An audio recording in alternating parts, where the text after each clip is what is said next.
నేనెక్కడున్నాను? Hall number 6, Pier number 16, Mani Watch Works, Watchmaker Street, Prahalakpuram, Vizag 530027. నువ్వెక్కడున్నావు?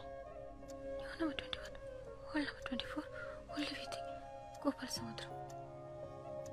అక్కడున్న నేను ఇక్కడున్న నిన్ను తాకడం కుదురుతుందా? కుదరదు. తాకినట్టు కనుక అనిపిస్తే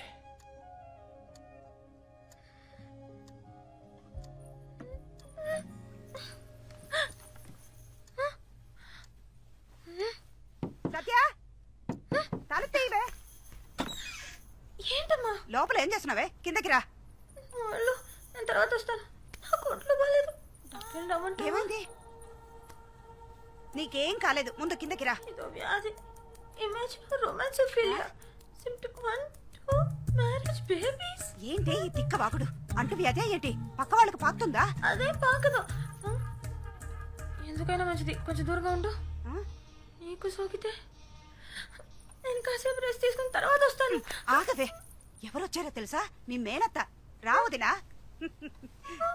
అయ్యో ఈవిడ. అంబులెన్స్ పిలిచేమా? ఏమైంది నీకు? వదినా, ఈ పిల్ల నీ మేనకోడలు సత్య. నీకు కనిపిస్తున్నారా? వ్యాధి నీకు సోకిందా? ఇద్దరం కలిసే డాక్టర్ దగ్గరికి వెళ్తాం. ఇన్నేళ్ల తర్వాత వచ్చిందేని సంతోషపడకుండా పిచ్చి పట్టిందన్నాగా అవుతున్నావు.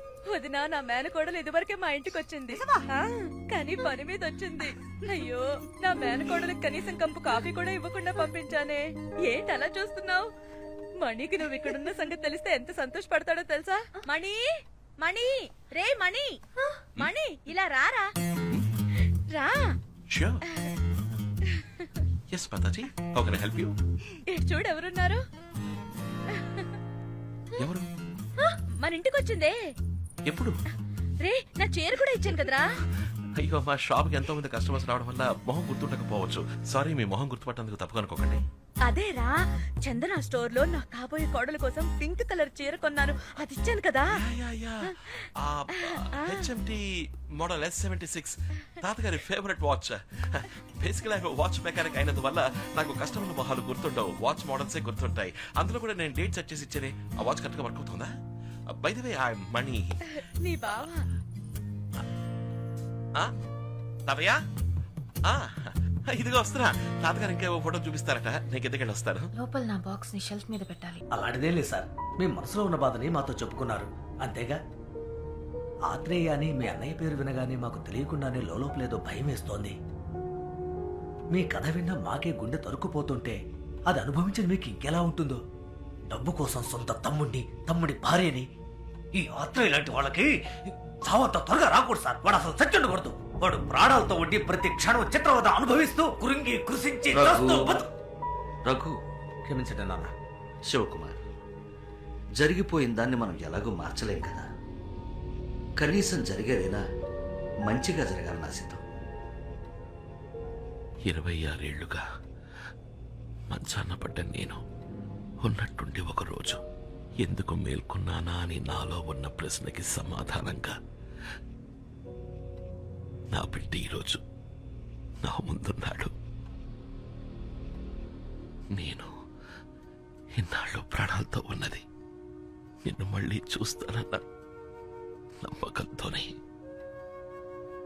అమ్మా, అసలు మీకెలా కృతజ్ఞతలు చెప్పాలో తెలియట్లేదు. చివరిసారిగా నా బిడ్డని ఒక్కసారి చూడాలనిపించింది. అందుకే మిమ్మల్ని వెతుక్కుంటూ వచ్చాను. చూసేశాను, నా మనసు నిండిపోయింది. చల్లగా ఉండు, నేను వెళ్ళొస్తానమ్మా. వస్తానండి మిత్ర. సార్, వెళదాం పదా. ఏంటిది శివకుమార్? వచ్చి రాగానే వెళ్ళిపోతానంటున్నావు. ఇన్నేళ్ల తర్వాత నా కూతురు వచ్చింది, నా మనవడొచ్చాడు. బిడ్డ దూరం అయితే కలిగే వేదనేంటో, ఆ బాధ ఏంటో నాకు బాగా తెలుసు.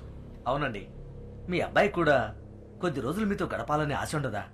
అంతేకాదు శివకుమార్ గారు, మీరు కూడా ఈ కుటుంబ సభ్యుల్లో ఒకరని మర్చిపోకండి. మణి, నాన్నగారు లోపలికి తీసుకెళ్ళు. ఇది మీ ఇల్లు. రండి శివకుమార్ గారు. పదండి నాన్న.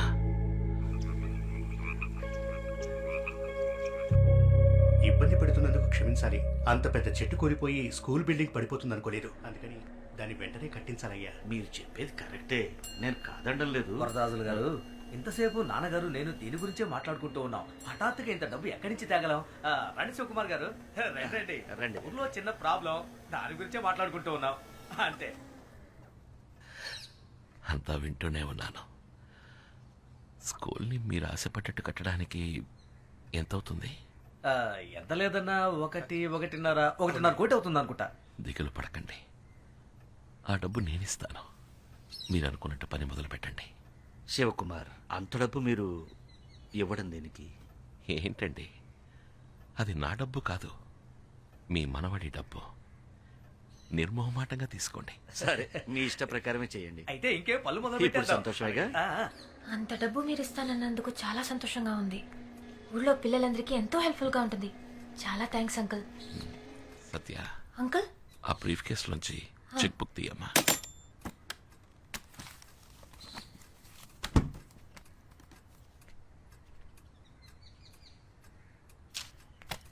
తాతయ్యకి ఇచ్చొస్తాను.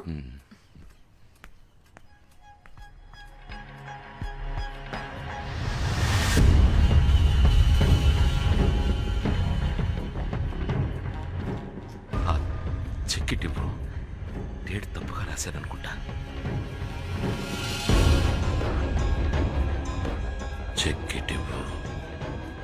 అమౌంట్ చెక్ చెయ్యాలి. ఆత్రేయ, చెక్ ఇవ్వు. నువ్వేనా ఆత్రేయ? చెక్ ఇవ్వమన్నానా? కుటుంబాన్ని నాశనం చేసింది నువ్వే కదా? చెక్ తీసుకొచ్చి ఇవ్వు. మణి!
శివ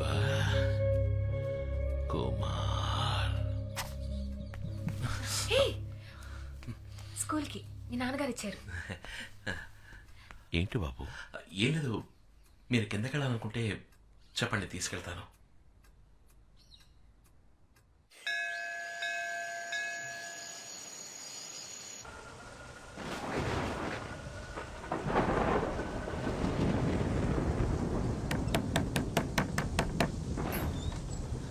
అంకుల్, ఏంటి ఏమైనా కావాలా? మణి రూమ్ అక్కడ ఉంది. నేను నిన్ను చూడ్డానికే వచ్చానమ్మా. చెప్పండి. మణి నిన్ను ఇష్టపడుతున్నాడన్న విషయం వాడి ప్రవర్తన ద్వారా తెలిసింది. నువ్వు వాడికి తోడుగా ఉంటే వాడి జీవితం బాగుంటుంది. అందుకే నీ ఇష్టం ఏంటో తెలుసుకుందామని వచ్చాను.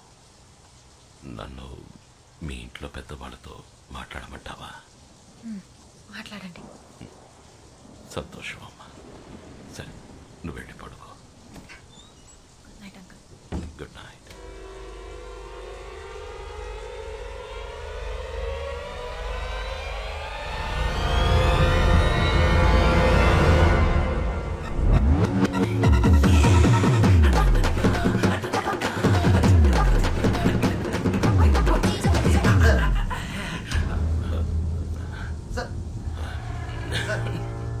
ఏంటి సార్ ఈ టైంలో మీరు ఒంటరిగా వచ్చారు? నన్ను పిలవచ్చు కదా. రండి సార్, రూమ్కి వెళ్దాం. అద్భుతంగా నటిస్తున్నారు కదా సార్. ఈ ఇంట్లో ఎవ్వరికీ అనుమానం వచ్చే ఛాన్సే లేదు. అందరినీ నమ్మించారు. అంతెందుకు మిగతా వాళ్ళ నేను నమ్మేశాను.